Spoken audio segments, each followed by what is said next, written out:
We didn't cover the last two verses of chapter 8 real well, so that's what we're going to do.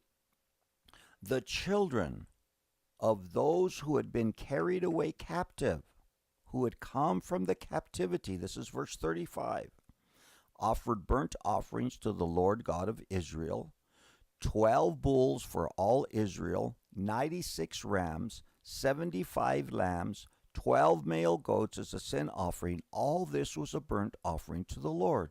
So these people, they come back into the land.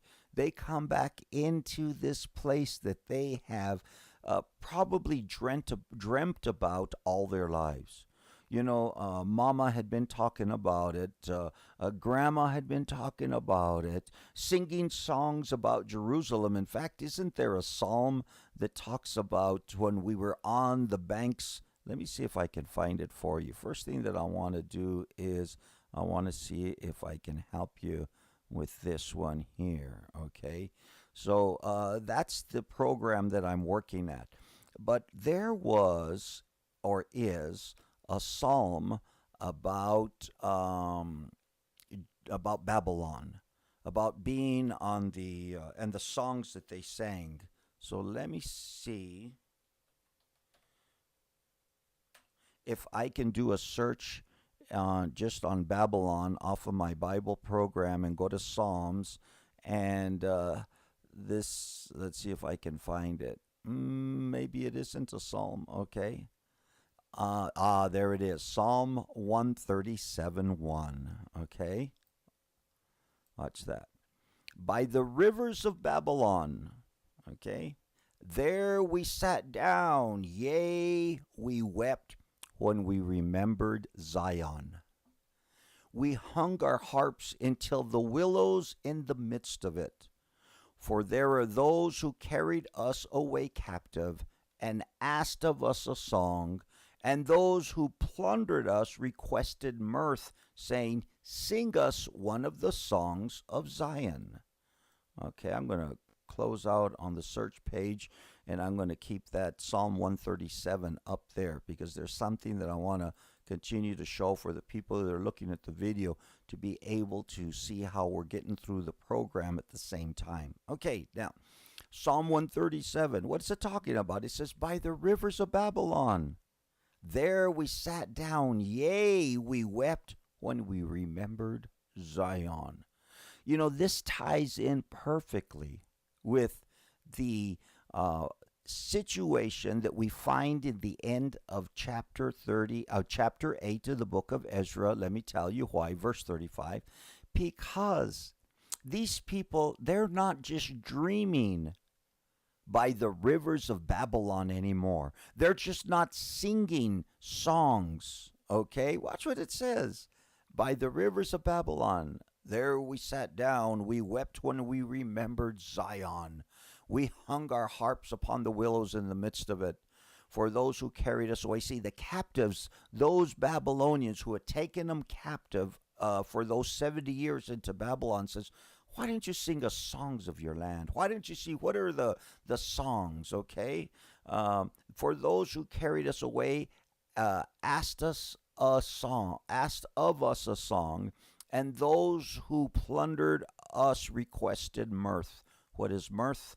Social merriment. You see how I translated down to that bottom right hand corner. High excitement of pleasurable feelings in company. Noisy gaiety, according to Webster. Okay?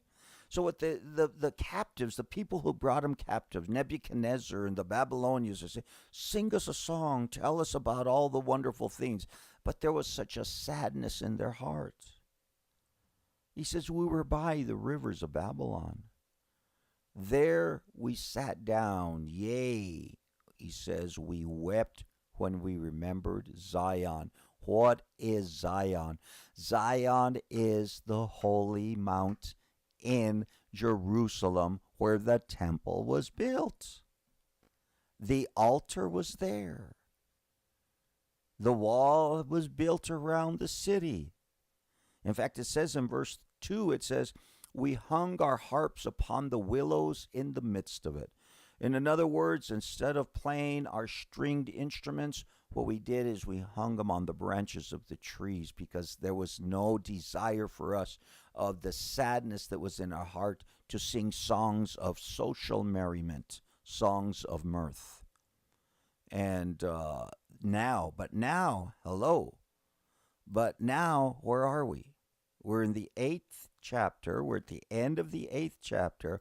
And these people have realized their dream. They've come back into the land. They are there in Jerusalem. They are there at Zion. They are there at the altar. What are they doing? Offering burnt offerings to the God of Israel. Bulls, rams, lambs, goats for a sin offering. The goats were a sin offering. The two, okay. All this was a burnt offering to the Lord Yahweh. They're back home again. You've all probably been gone from your home. You know, you might have gone to Georgia for a while. You might have gone to Hawaii for a while. You might have to play different places, and you say, wow, this is nice. This is beautiful. I love it. But I miss home. I miss, and you know, the longer you stay away, the more that you miss it, and then you come back home. That's what these people have done. They've come back home, and what do? They worship. What they do is that they come into this